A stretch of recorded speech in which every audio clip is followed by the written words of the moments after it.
Joel talked about me giving money when I was going through college. If you are waiting till you get a decent job to start giving to God, you've made a mistake. When I cannot tell you other than it was the Spirit of God that told me when I was waitressing to give. In fact, I was given even before that. My first job was a janitor. I was a janitor of a very small post office in Randolph, Ohio. It was probably 1/4 the size of this sanctuary, but it was my first job, and I gave off of that. Then when I started waitressing, I gave 10%. And I worked in a restaurant that I didn't make a lot of money. In fact, I remember my first year of doing that, I made a total of $3,000. And I lived with a roommate in an apartment, and I had a car, and I was going to college, and I paid most of my own expenses. I did have a couple grants, and I had a couple loans, I remember, but this was back when college wasn't, $30,000 a semester. But it was a lot for me. But you know what? God supplied every bit of it. He supplied my clothes. He supplied my books. He supplied my classes. He supplied everything I needed. I remember one time my roommate and I were trying to work out about washing our clothes because you had to make sure you went to the laundromat at the right time and you had the right change. And somebody brought us a washing machine and dryer. Just brought it for us. God supplied everything I need. Don't wait to give. Don't wait to give. Let God bless you. Now, I'm going to talk a little bit about grace. When I was about 14 years old, I went to, it was actually an old holiness camp. The Methodist Church would lease it out. And they would have this camp for actually the adults of the Methodist Church. But they had an area where they let the teenagers have camp also. And basically the real reason they did that was we ran the kitchen. They needed dishwashers. And so they let the teenagers come for a discounted rate so we could clean the place and wash the dishes and cook the dinners and all that kind of stuff. But anyway, I was at camp. I was 14 years old. And there's a woman that was in charge of all the youth, all the teenagers. And she was an older lady. I remember she wasn't much bigger than I was. And she got us together one time, and she made a panel of the kids that she thought was the most spiritual. I wasn't one of them. But she had a couple of them up there, and she had us ask questions and put them into a hat, and then the panel would pick out the questions and answer them. Well, it was funny because at the age of 14, we weren't really interested in God. Now, I would listen, but I kind of laughed to myself because most of the questions had to do with who you were going to sit next to and what was for dinner and what were we going to do on Saturday, that kind of thing. But she had a question in there, and she pulled it out, and I, to this day, remember it. Somebody read it, and they said, "What is grace? What is grace?" And there was probably about 30, 40 of us kids there. Nobody knew what grace was. We had no idea. I knew Grace. She lived across from my grandfather, and she lived with Gertrude. And she was a really nice lady, and she gave us candy when we were little. That's the only grace I knew. We're going to take a look a little bit about grace today. I want you to turn to Exodus 33. I'm going to read several verses in here because this is amazing, this passage. Chapter 33, verse 1. And the Lord said unto Moses, "Depart and go up hence, thou and the people which thou hast brought up out of the land of Egypt, unto the land which I swore unto Abraham, to Isaac, and to Jacob, saying, unto thy seed will I give it. And I will send an angel before thee, and I will drive out the Canaanite, and the Amorite, and the Hittite, and the Perizzite, and the Hivite, and the Jebusite, unto a land flowing with milk and honey." Now notice this next part. "For I will not go up in the midst of thee. I will not go up in the midst of thee. For thou art a stiff-necked people, lest I consume thee in the way." Did you know that was in the Bible? "I will not go up in the midst of thee, for thou art a stiff-necked people, and I will lest I consume thee in the way." Verse 4, "And when the people heard these evil tidings, they mourned, and no man did put on his ornaments. For the Lord had said unto Moses, say unto the children of Israel, you are a stiff-necked people. I will come up unto the midst of thee in a moment and consume thee. Therefore now put off thy ornaments from thee, that I may know what to do with thee. Not a good day. Now turn to verse 12. This is Moses speaking to God. Moses would speak to God face to face. 12, and Moses said unto the Lord, see, thou sayest unto me, bring up this people, and thou hast not let me know whom wilt send with me. Yet thou hast said, I know thee by name, and thou hast also found grace in my sight. There's that word grace. Now therefore I pray thee, if I have found grace in thy sight, show me now thy way, that I may know thee, that I might find grace in thy sight, and consider that this nation is thy people. He said, and the Lord said, my presence shall go with thee, and I will give thee rest. And he said unto him, if thy presence go not with me, carry us up not thence. For wherein shall it be known here that I and thy people have found grace in thy sight? And here's one of the definitions of grace right here. For wherein shall it be known here that I and thy people have found grace in thy sight? Is it not in that thou goest with us? Is it not that thou goest with us? So shall we be separated, I and thy people, from all the people that are upon the face of the earth. And the Lord said unto Moses, I will do this thing also that thou hast spoken, for thou hast found grace in my sight, and I know thee by name. There is some of grace. Now, let's go to Ruth 2, 9, verse 9. So now we know grace is God with us. If God shows you grace, he's going to be with you. Now, let's go to Ruth 2, verse 8. Then Boaz said unto Ruth, hearest thou not, my daughter? Go not to glean in another field, neither go from thence, but abide here fast by my maidens. This is Boaz talking to Ruth. Ruth is the daughter-in-law of Naomi. Verse 9, now thine eyes be on the field that they do reap, and go thou after them. Have I not charged the young men that they shall not touch thee? And when thou art athirst, go unto the vessels, and drink of that which the young men have drawn. Verse 10, then she, Ruth, fell on her face, and bowed herself to the ground, and said unto him, why have I found grace in thine eyes, that thou should take knowledge of me, seeing I am a stranger? Do you see here that grace is undeserved favor? Undeserved favor. She didn't deserve what she got, but Boaz showed her grace, undeserved favor. Now, go with me to 1 Peter, verse 1. So now, so far, we know that grace is God with you, God with us, and grace is undeserved favor. Favor. 1 Peter, chapter 1, verse 9, receiving the end of your faith, even the salvation of your souls. And look at verse 10, of which salvation?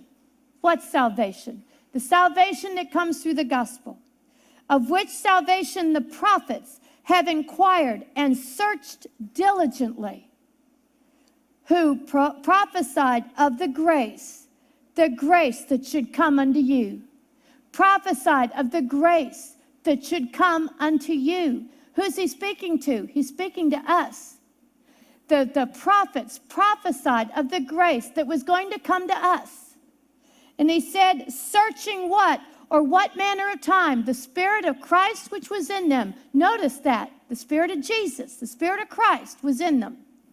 Did signify, when it testified beforehand, the sufferings of Christ and the glory that should follow. They prophesied of the grace that was coming to us. What was coming to us in that grace? That Jesus would die, that he would be buried, that he would be raised again, that we would be justified through that grace in the gospel. Now, how did it come? Go with me to John 1. How did that grace come? I'm going to begin in verse 15. John bare witness of him, Jesus, and cried, saying, This is he whom I spoke. He that cometh after me is preferred before me, for he was before me. And of his fullness have we all received. Of his fullness have we all received. Did you know you have received of the fullness of Jesus? And do you know why you have received the fullness of Jesus? Next line, and grace for grace. Grace for grace. Not only a little bit of grace, but a little bit of grace so that there's more grace. More grace. What is grace? We know that it's God with us, and we know it's undeserved favor. Undeserved favor. And that was brought to us. Why? 17. For the law was given by Moses, but grace and truth came by Jesus Christ. Do you see what Jesus brought? He brought us undeserved favor. He brought us God with us. What was Jesus' name? Emmanuel. What was Emmanuel? God with us. Jesus brought undeserved favor to us. And let's go to Ephesians 2, 8 and 9. That undeserved favor, that God with us. Verse 8, for by grace are you saved, through faith. For by grace are you saved, through faith. Grace, what was grace? God with you, God with you. Have you considered that? God with you. God with you, and undeserved favor with God. Undeserved favor. By grace are you saved through faith, and that of not of yourselves, it is a gift of God, not of works, lest any man should boast. So we know right here, you can't work for grace. You cannot work for grace.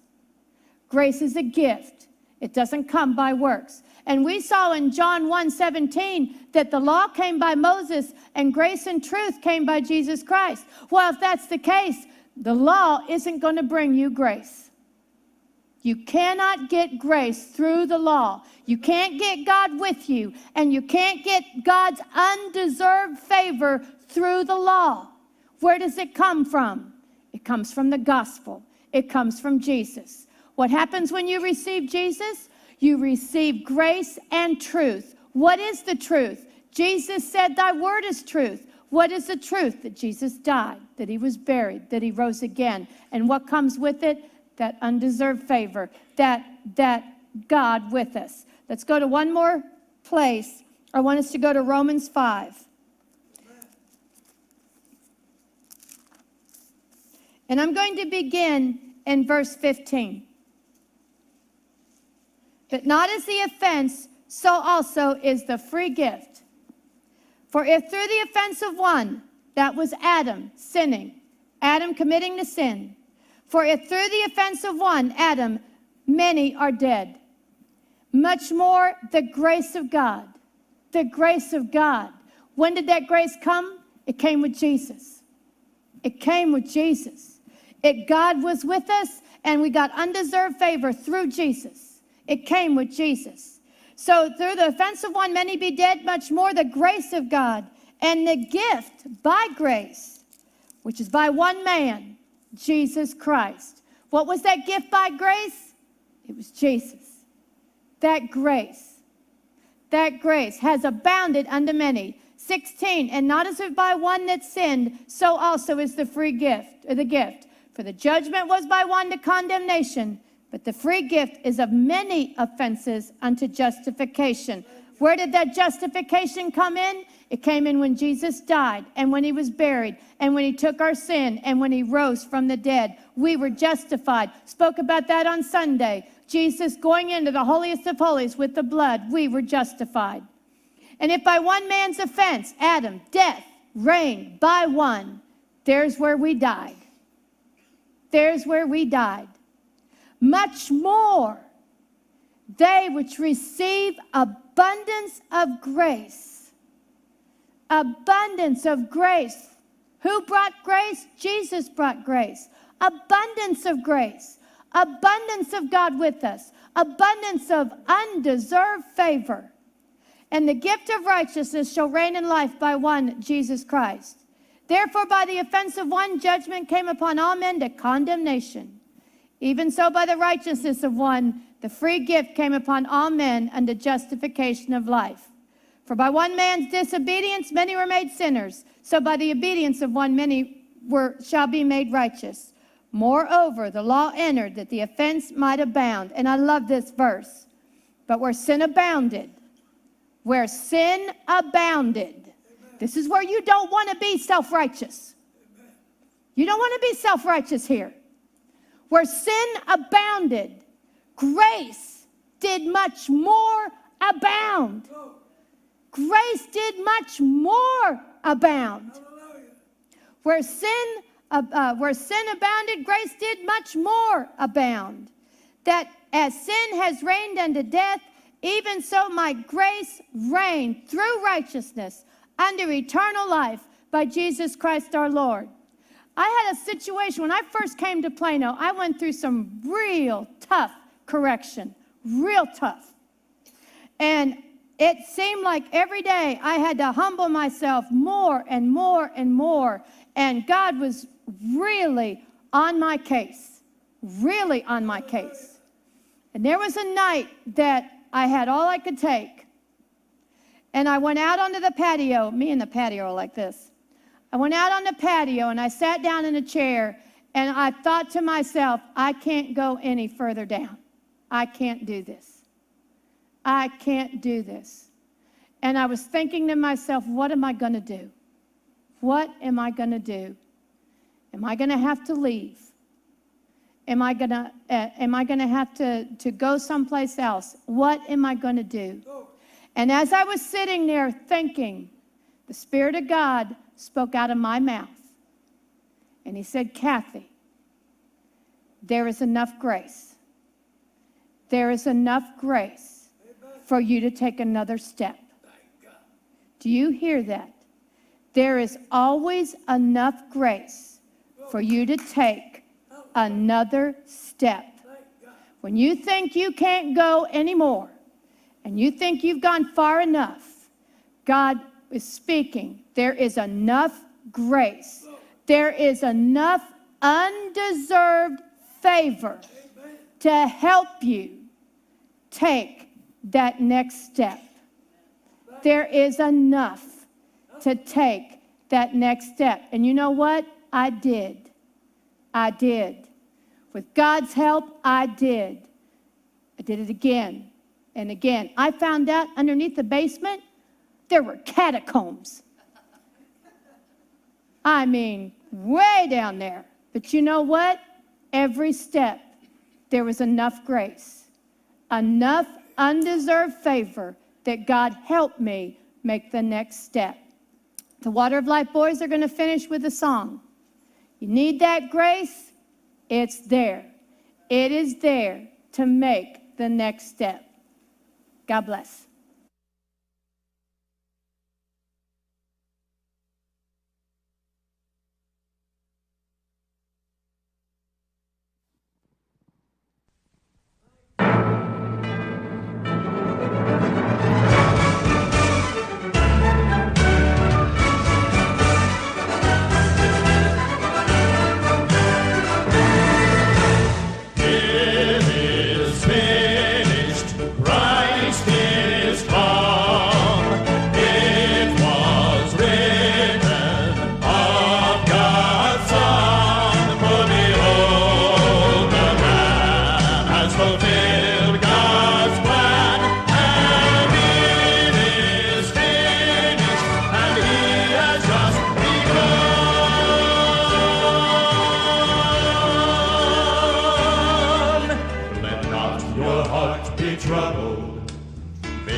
the Lord of Lords. He is the King of Kings, Prince of